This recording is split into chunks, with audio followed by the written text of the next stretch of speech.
El domingo pasado leíamos las palabras de Pedro. Tú eres el Cristo, el Hijo del Dios vivo. Y Jesús lo alaba y lo nombra jefe de su iglesia.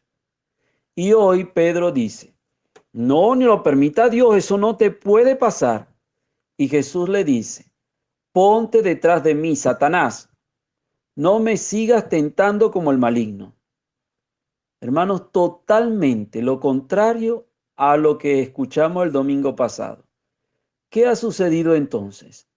Que Pedro piensa delante del sufrimiento y el fracaso como los hombres y no como Dios. El pensamiento de Dios es muy distinto al pensamiento del mundo. ¿Cómo nos equivocamos tú y yo cuando pretendemos que Dios se adapte a nuestro modo de ver las cosas, en vez de nosotros adaptarnos al modo de ver y pensar de Dios? En momentos de prueba y de aprieto, cuando llega la adversidad y se hace la vida cuesta arriba, renunciamos con muchísima facilidad a la confesión de fe que profesamos en la primera comunión y en las misas dominicales. Esto es último para los que aún asistimos a dichas misas. Son situaciones que nos delatan la práctica religiosa, rutinaria y cómoda, burguesa, a la que podemos estar acostumbrados, que muestran claramente esta forma de celebrar esta práctica, la incongruencia personal de una fe apagada, por lo general bastante superficial y egoísta, incapaz de acoger con honestidad los contratiempos esenciales en el mensaje evangélico de la cruz. Pedro expresa algo que es muy lógico para nuestro pensar, pero no para Dios. Si alguien es tan importante como el Mesías, este tiene que ser una persona de éxito y de victoria. No puede morir perseguido y un fracasado. ¿Quién de ustedes quiere seguir un fracasado? Lo que Jesús está anunciando sencillamente para Pedro, para ti, para mí, no puede ser. Además, San Pedro está rechazando el sufrimiento para Jesús. Así nos sucede a nosotros.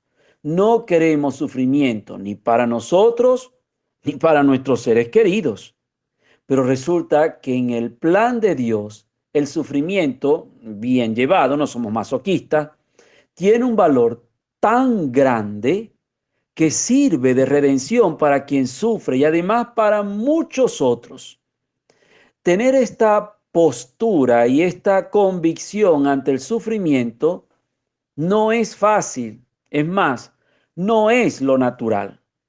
Para eso hay que hacer lo que nos dice San Pablo en la segunda lectura, adquirir una nueva manera de pensar. No se dejen transformar por los criterios de este mundo. Y esto, hermanos, significa remar contra la corriente, porque la corriente del mundo nos dice todo lo contrario. Cuando hablamos de los criterios de este mundo, Pablo nos está hablando de los criterios de tus papás, de tus hijos, de tu esposo, de tu esposa, de tus amigos, del jefe de trabajo y hasta de muchísimos obispos y sacerdotes. En la primera lectura oímos la queja del profeta Jeremías, quien nos hace ver el deseo que tiene de abandonar su misión, ya está cansado de tanta cosa, de no hacer la voluntad de Dios, pero Dios, que es infinitamente misericordioso, seduce, entre comillas, a Jeremías para que continúe su ingrata misión de anunciar violencia y destrucción y cumpla así la voluntad divina. Es una persona tóxica para el lenguaje de hoy. Hay que dejarse seducir por el Señor para cumplir su voluntad a costa de lo que sea. Qué difícil es comprender y aceptar el misterio del sufrimiento humano. especialmente si día tras día tu mamá, tus familiares, tus amigos, las redes sociales nos están proponiendo en bandeja de plata que no hay que sufrir. Pero eso no es lo que Cristo nos propone ni con su ejemplo ni con su palabra. En este pasaje evangélico, Cristo anuncia su propia pasión, muerte y resurrección, pero no se detiene allí. Hace un anuncio aún más escandaloso. Dios mío, no bastaba eso, sino que ahora viene a agregar otra cosa. No solo va a tener que sufrir Jesús, sino que vas a tener que sufrir tú también, si quieres seguirlo, por supuesto, en tu libertad. Qué distinto pensamos tú y yo. Es impresionante. Qué distinto a lo que se nos propone cuando se presentan los sufrimientos. Entonces, a pesar de lo que nos traten de vender, a pesar de lo que nos pueda parecer, para seguir a Cristo hay que perder la vida. Hay que saber hacerse ofrenda viva, santa y agradable a Dios, como nos exhorta San Pablo. La mayor y más importante renuncia y ofrenda que debemos hacer, ¿sabes cuál es? Es la de nuestro propio yo.